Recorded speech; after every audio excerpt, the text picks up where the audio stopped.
23 साल का एक लड़का जिसे पता था कि आज वो मरने वाला है, लेकिन फिर भी हंस रहा था। फांसी का फंदा सामने था, पर चेहरे पर मुस्कान थी, डर नहीं। आखिर कौन था ये लड़का और क्या थी इसकी सोच, और क्यों आज भी जब हम इनका नाम सुनते हैं तो हमारे खून में गर्मी आ जाती है।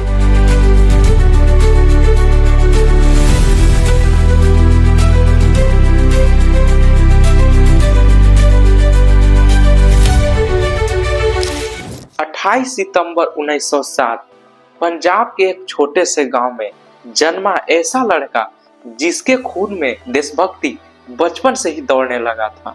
वो थे वीर बहादुर भगत सिंह। उनके पिता किशन सिंह और चाचा अजीत सिंह, जो कि अंग्रेजों के बिल्कुल ही खिलाफ थे, यानी क्रांति उन्हें विरासत में मिली थी। भगत सिंह जब छोटे थे तो वो खेत के मिट्टी में खेलते हुए बोलते थे, मैं इसमें बंदूकें बो रहा हूं ताकि आगे जाकर मैं देश को आजाद करा सकूं। लेकिन असली बदलाव आया 1919 में। 13 अप्रैल 1919 बैसाखी का दिन अमृतसर पंजाब और जालियांवाला बाग हजारों लोग शांतिपूर्वक तरीके से इकट्ठे हुए थे, लेकिन जनरल डायर ने सब पे अचानक गोलियां चलवा दी। सैकड़ों लोग मारे गए, हजारों लोग घायल हो गए। लेकिन जब ये बात भगत सिंह को पता चली तो वे 12 साल की उम्र में ही जालियांवाला बाग पहुंचे और खून से सनी मिट्टी अपने साथ ले आए। उस दिन एक बच्चा क्रांतिकारी बन गया था। उन्होंने फिर Hindustan socialist Republican association join किया। 1928 में अंग्रेज अफसर संडर की हत्या की गई क्योंकि उन्हें लाला लाजपत राय की मौत का बदला लेना था। लेकिन भगत सिंह सिर्फ बदला नहीं चाहते थे, बल्कि वो चाहते थे कि हर वो शख्स जाग जाए जो गुलामी से बंधा हुआ है।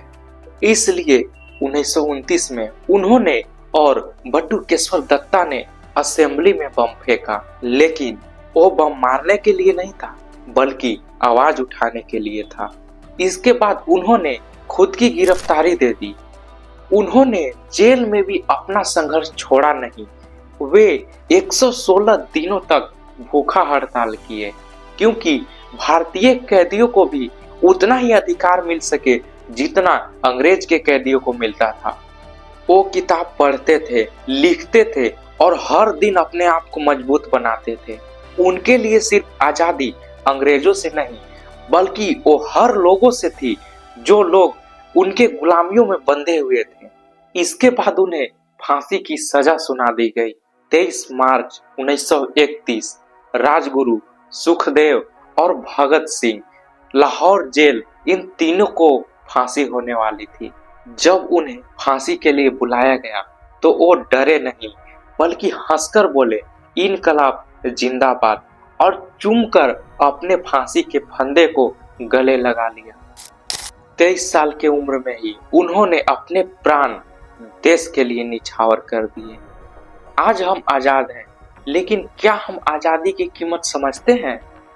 भगत सिंह ने सिर्फ अपनी जान नहीं दी, बल्कि वे हमें सोचने का तरीका दिया। अगर आज वो होते तो शायद यही कहते, देश के लिए मरना तो आसान है, पर देश के लिए जीना बहुत ही मुश्किल।